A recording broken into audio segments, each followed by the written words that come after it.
world is bigger than just a relationship. Life will be happening all around you. Life will be happening all around you. And when you're in those situations where life is happening, are you allowed to be vulnerable? Are you allowed to open your mouth and say, you know what? I'm finding this situation stressful. Actually, this is causing me a lot of concern.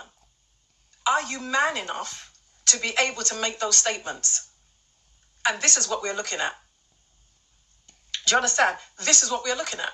Are you able to feel free without having to mask how you truly feel? Because the psychology of suppression, this is what it encompasses.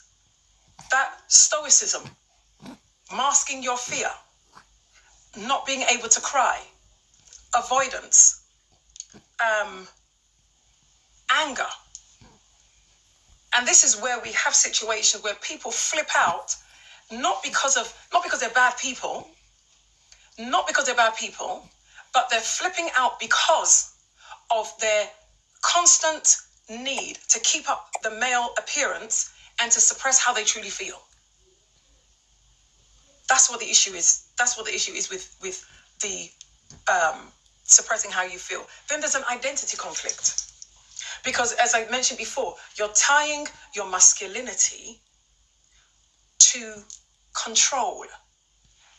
You've got to be seen to be in control. So admitting that you are vulnerable is synonymous with losing control. And if being a man means being in control, then losing control means you ain't a man. And no man wants to feel like he's not a man. So therefore, I'm not going to lose control. I'm fine. That is the problem. And it's very, very, very characteristic of how we think, again, in certain cultures. I'm African. I see it all the time. That is why I will tell you in my dialect exactly what we say when we see a boy crying. And it's so toxic that we will comfort you with, within that toxicity. We will actually comfort you and say to you, and I'll translate again. This is what we do where I'm from. Oh, mensu, and I'm saying it with that voice because I can hear it, because my mum did it. They all do it, in terms of the older generation at least. And possibly even some people who aren't enlightened enough to realize how damaging that is to our boys and our men. And what I just said in my language was, it's okay, don't worry. A man doesn't cry. A man doesn't cry. And you're saying that to a young boy. And so when you're saying that, he stops crying, wipes his face, and understands, I'm a big man. But you're not. You're a boy who is allowed to express his emotions and cry because something has happened that is upsetting. And whatever has happened that is upsetting, the corresponding appropriate response and emotion is for you to cry. Do you understand? The corresponding appropriate emotion is for you to cry.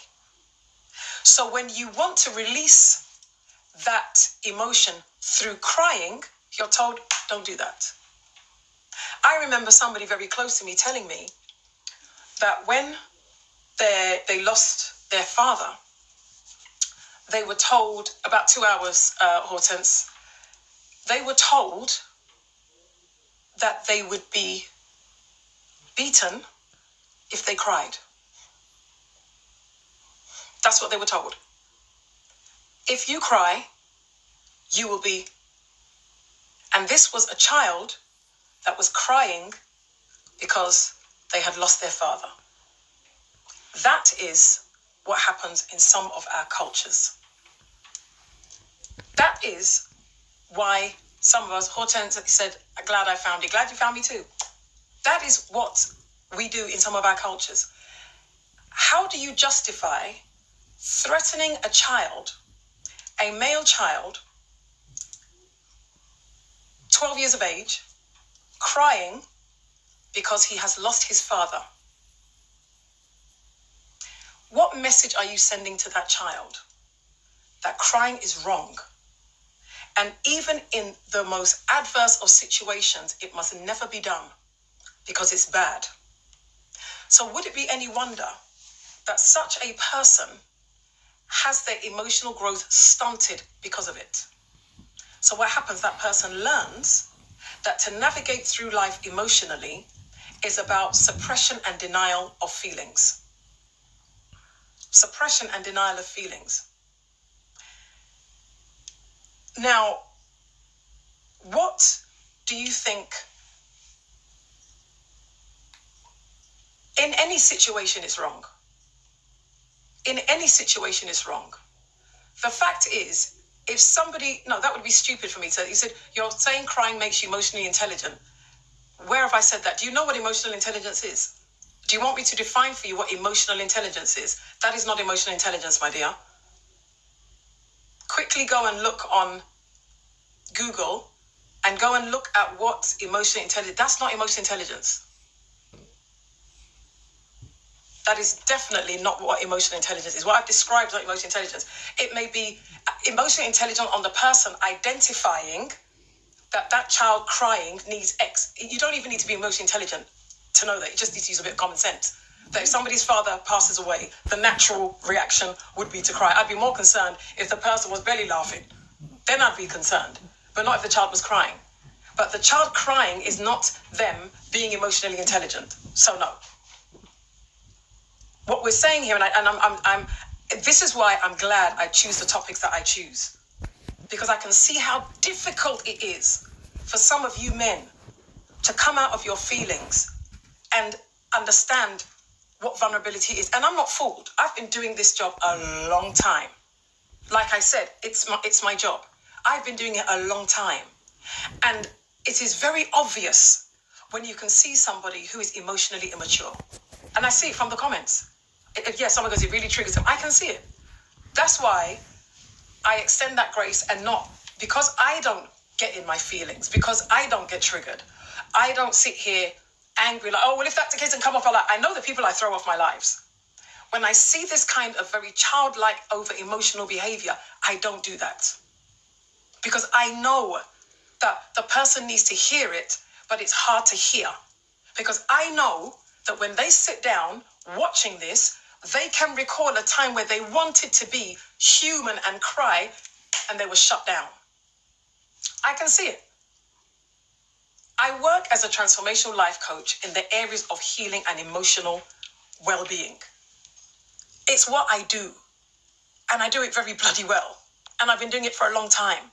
So just by virtue of how you express yourself, even how you express your opinion, I know exactly where it is you are. Exactly where you are. How you express yourself, the kind of words you use, the kind of emotions you express. I know the kind of person. Oh gosh, these messages from TikTok. Okay, good. Hopefully I won't get any more. So I know the kind of person I'm dealing with. That's why I tell my moderators, please don't block them. Because I know that these conversations are not what people have typically on TikTok. What we have on TikTok is men versus women, and why is it this? And it's done in a very, very, very negative way. Do you understand? So, no, I'm not going to block them. But that's how I said, you can tell that they need, even the fact that they need the attention goes to show you how emotionally immature they are. Because you could sit there and not say anything, but people want to be noticed because of whatever. So, let's leave our little boys in the chat to just chat, just extend grace to them. So I've explained how that psychology of suppression, how it shows up for men, that stoicism, that masked fear and pain. Ask yourself why you wouldn't want to express pain. Ask yourself, why is it you should fear being able to express how you feel? And again, please take your minds off men, women, male, female relationships. That's not what I'm talking about tonight. I am literally dedicating this live to men so that you have a better understanding of yourselves, so that you can take care of yourselves better emotionally. And I spoke about it, by doing this, there is an identity conflict. What the definition of a man is and how you feel. And you will hear this all the time. Oh no, we men are logical and women are emotional. It's rubbish. Clearly, we can see that's not entirely true. And so men often tie masculinity to, Demetrius says faxes. There are some men who are honest. I think someone, hey boss, how you doing? So when we talk about the identity conflict, is because men are often tying their masculinity to the control. So admitting that vulnerability is something that you feel is you basically saying that I've lost control because I'm a man and we don't get emotional. We're able to function. It's lies. Demetrius, I understand. I beg to differ, Demetrius, but I respect the fact that you're man enough to articulate your viewpoint in a mature way, unlike some of the little boy picked them in the comment section. And what Demetrius is saying is the control keeps us in calm. And that's a very, very, very interesting comment. The control keeps us in calm. No. What the control does is it tells you that you are in control. The control tells you that you are in control. That's all it does. But what it doesn't do is keep you calm. What it does is it allows you to try to trick your brain into telling you that you are okay. It's more denial, exactly. Men talk to feel the emotions but act anyway, which can be misunderstood as holding it in. But this is what I'm saying, that if we are not, and I'm speaking from a scientific perspective. He said I'm speaking from a male perspective. I'm speaking from a scientific perspective. This is why I'm doing this live. And this is why I keep saying that forget the fact that I've got a vagina and I've got 2 boobs.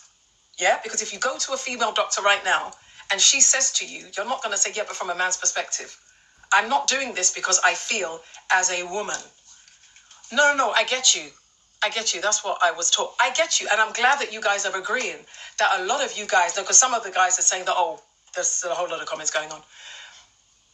Seb said they probably would actually, probably.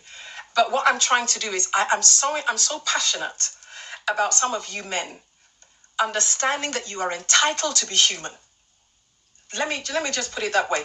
I am so passionate about trying to say that you are entitled to be human. You are entitled to say, you know what, I'm tired. I can't take this anymore.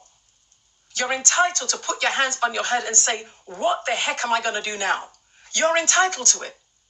But we have done you an injustice, as in society has done you an injustice by repeating this dangerous rhetoric that you are logical, you're not emotional.